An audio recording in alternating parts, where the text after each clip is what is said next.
დილამშვიდობის საქართველოს დილის გადაცემა დაბრუნდა პირდაპირ ეთერში.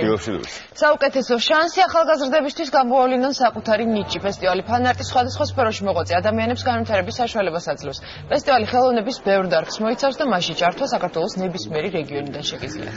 დღეს ჩვენი სტუმრები არიან ბავშვთა და ახალგაზრდობის ეროვნული ცენტრის სპორტული და კულტურული პროგრამების დეპარტამენტის უფროსი თეაყიფშიძე, დიზაინერი იკა ბობოხიძე და ასევე მუსიკოსი კემო და გიორგი. დიდი მადლობა რომ გიორგი რა სოსო. გიორგი ატომახდა. დიდი მადლობა. ჩვენი სტუმრები. თეა მეორე წელია ეს ფესტივალი იმართება და მართლა საოცარია რომ ყველა რაც თავი იყო ნიჭიერი ადამიანი ნებისმიერ სფეროში გაქვს საშუალება რომ გამოავლინოს საკუთარი თავი. მოიცავთ რეგიონებსაც. იდეაზე რომ გითხრათ და რამდენად მასშტაბურია ეს ფესტივალი. უპირველესად დილამშვიდობისა დიდი მადლობა მოწვევისთვის. ყოველთვის მიხარია როდესაც თქვენთან ვარ, იმიტომ რომ მშობლიურ გარემოში ვარ. და რაც შეეხება ფესტივალის მასშტაბურობას, უნდა გითხრათ, რომ თავისთავად მასშტაბურია იმ თვალსაზრისით, რომ ეს მოიცავს ხელოვნების თითქმის ყველა დარგს. არც მახსენდება პრინციპში დარგი, რომელსაც ჩვენი ფესტივალი არაერთიანებს. ეს თავისთავად განაპირობებს მასშტაბურობას. მეორესწორ მასშტაბურობას ძის ისიც, რომ საქართველოში მცხოვრებ ნებისმიერ 16-დან 29 წლამდე ნიჭიერ ახალგაზრდას ამაში ჩართვა შეუძლია. როგორ შეუძლიათ? რას არქიტექტებიან ისინი? როგორ უნდა მოგაწყვინონ თქვა საკუთარ ნიჭიერებას? ერთი რომ თავისთავად მუნიციპალიტეტებს აქვთ ამაზე ინფორმაცია, მეორესწორ ამას წინათ დაახლოებით წინა კვირაში იყო შეხვედრა 69 წარმომადგენელთან, მუნიციპალიტეტების წარმომადგენლებთან იყო შეხვედრა და მათაც მიეწოდათ ეს ინფორმაცია. ამას გარდა ბავშვთა და ახალგაზრდობის ეროვნული ცენტრის ვებგვერდსა და Facebook-ის გვერდზე განთავსებული აპლიკაციის ფორმა. აპლიკაციის ფორმა არის მაქსიმალურად იოლი და ადვილი, მოგეხსენებათ ყოველთვის რთულია ხოლმე რაღაცას ერთში ავსებ მეორეს მესამეს, მაგრამ აქ არის ყველაფერი ერთად. ნამუშევრებიც იქვე უნდა ატვირთოს, სივრცე მიცემული და ამას გარდა თუ იმეს ინტერნეტთან წვდომა არ აქვს, ძალიან მარტივად შეუძლია მოვიდეს ბავშვთა და ახალგაზრდობის ეროვნულ ცენტრში ვაჟა-ფშაველას 76 ნამუშევრები. სხვადასხვა სფეროში ამ ადამიანებს აფასებენ საკმაოდ კომპეტენტური ადამიანები. ვინ არიან ეს ადამიანები, რამდენიმე დარგი რო ვთქვა დავასახელოთ.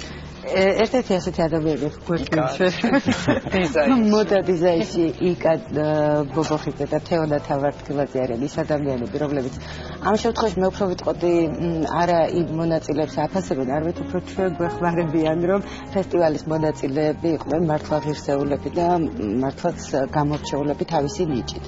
რაც შეეხება დანარჩენ კონსულტანტებს, ძალიან მითხრა ისე ვიყო, რომ არ გამორჩეს. ლიტერატურაში არის თათო ტურაშვილი, კინოში ბატონი ელდარ შენგელაია, ჯაზში რომის შარშანტები ასე ვთქვათ რჩეული აქ ყავს კემო წოსკოს ზაზა მარჯანიშვილი, მხატვრობაში გია გუგუშვილი და ქალბატონი მეგი წითლიძე სამხატვრო აკადემიიდან, მულტიმედიაში სოფია ხუნწარია და არტარია შემოქმედებითი ჯგუფია.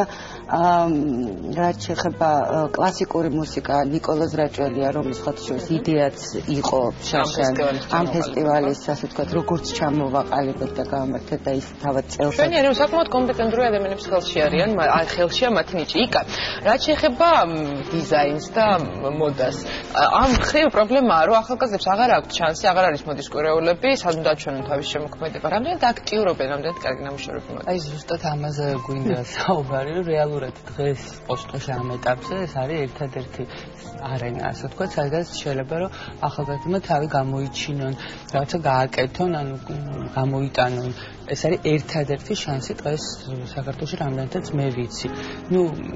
შეფასება მიიღო და თან მერე მხარდაჭერას, ხო?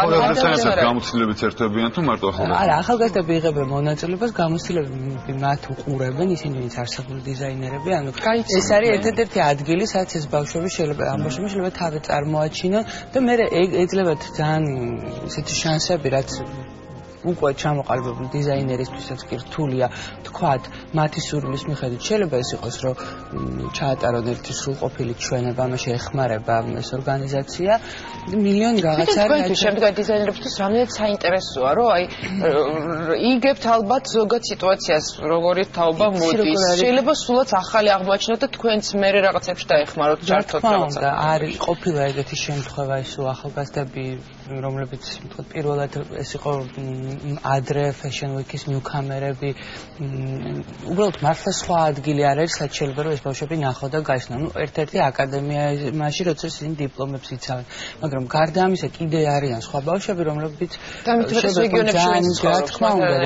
თან ახლა დიზაინერებს, რომლებსაც აქვთ უკვე სახლი, საინტერესოა ესეთი ბავშვების ნახვა, იმიტომ რომ ძალიან კარგი იქნებოდა, რომ ნიჭიერი ბავშვები, რომლებსაც კარგი შეიძლება იდეები და ფანტაზიები ქონდეს, ანუ თავენ სახლში დააკავონ, ანუ ესეთი პრეცედენტი არსებობს. პერსპექტივა რომ დიდია და ეს ფესტივალი რომ კარგს აკეთებს, კემო არის ამის მაგალითი, ალბათ გვეტყვის თავადაც. ამ ფესტივალის შემდეგ უკვე კარგად გაგიცნეს, ხო? სხვა მუსიკოსებთან ერთად, ანუ რა მოგცა თქვენ ამ ფესტივალმა? პირველ რიგში მადლობა მინდა უთხრა თეატრთან მის გუნდს. ზოგადად იმისთვის ეს ფესტივალი დაიწყო ჩამოყალიბდა და მიიღო სახე. ეს ფესტივალი თავისი მნიშვნელობით არის ძალიან კარგი და ძალიან სასარგებლო ზოგადად ქვეყნისთვის და რაღაც დარგების ასეთვის განვითარებას. რაც შეეხება ჩემ მონაწილეობას, ძალიან გამიხარდა ფანარტზე მონაწილეობა. ამის მერე მე არ გამიწყდა კონტაქტი თეატრთან, ამის მერე ჯაზის საერთაშორისო დღეს 30 აპრილს შარშან თეატრზე მომეხმარა ჩამეტარებული კონცერტი. ასევე ჩაატარა ფესტივალის საუნდჩეკი, სადაც აგრეთვე მოვიდა მილიონი მონაწილეობა. ასე რომ თავარი რომ ეს გვერდში დგომა იგრძელებს. ხართ დუეტის წარმოდგენილი ფესტივალზე, როგორც უფრო დიდი შემოდგენილობით. ხო იყავით. ფესტივალზე კვინტეტი. იცი რა მინდა კითხო ბოლოს, ანუ როდემდე არის, კიდევ გრძელდება, ხო თებერვალში დაიწყო განცხადების მიღება, როდემდე და უკვე როდის გამოვლინდებიან გამარჯვებულები. გამარჯვებულები რა არის საუკეთესოები, თითო დარგში 5-ს არჩევთ ხო 24 თებერვალს დაიწყო, 17 მარტამდე არის აპლიკაციების მიღება, უკვე 24 მარტს ფესტივალს ხსნით და შესაბამისად 17-დან 24-მდე გვექნება აი ეს საგიჟეთი, ასე ვთქვათ, რაზეც უკვე საუკეთესო. და ფართო გასახანი იმისთვის, რომ ამ ახალგაზრდებმა დემონსტრირება მოახდინოს საკუთარი ნიჭის. რა თქმა უნდა და აი ძალიან გვინდა აი მომაღნიშნა და ნამდვილად ძალიან გვინდა რომ ეს არ იყოს ფესტივალი ადგილი, სადაც მათ წარმოაჩინეს თავის თავი და იქვე დასრულდა ყველაფერი. მართლა გვინდა რომ მაქსიმალურად გვერდში დავუდგეთ. და მოვიდნენ კარგი იდეების და გვერდში დგომა უკვე თქვენია. დიდი მადლობა. მინდა დავამატო ეს რომ ზოგადად კარგი წამოწყება არის და მინდა რომ მიმართო იმ ადამიანებს, ვისაც ეხება თავად ეს რომ მეტი ყურადღება და მეტი რესურსი მიაწოდონ ამ განყოფილებას, რომ მეტი შეძლო. იმიტომ რომ მართლა სურვილი აქვს და აკეთებენ ძალიან კარგი. კემო, ჩვენ მინდა გთხოვოთ გადახვიდე სოსოგელოვანთან, დუეტი კემო და სოსოგელოვანი. შეგვისრულეთ. დილის ნაყოფიერების ამ კომპოზიციის დაკავშირებით რაც ახლა უნდა შევასრულოთ კითხოთ ეს რაღაცას. ბას გიტარასთან ერთად დუეტი საერთოდ ზოგადად მიყვარს დიზი გილესპის ქონდა, მაილს ქონდა, ფრედი ჰაბარდს და შემდეგ მეც ახალი დაწერილი არის ეს კომპოზიცია. სხვათა შორის ეს კომპოზიცია ცოტა ხნის მრავალ კორჩი ჩაიწერა ნინო ქათამაძესთან ერთად, ჩემ ოქრო ადამიანთან ერთად, ასევე თამარ ყურაშვილთან და მონაწილეობას.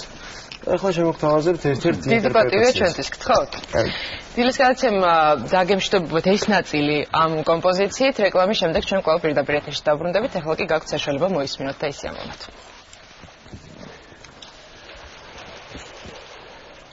კემო და სოსოგელოვანი.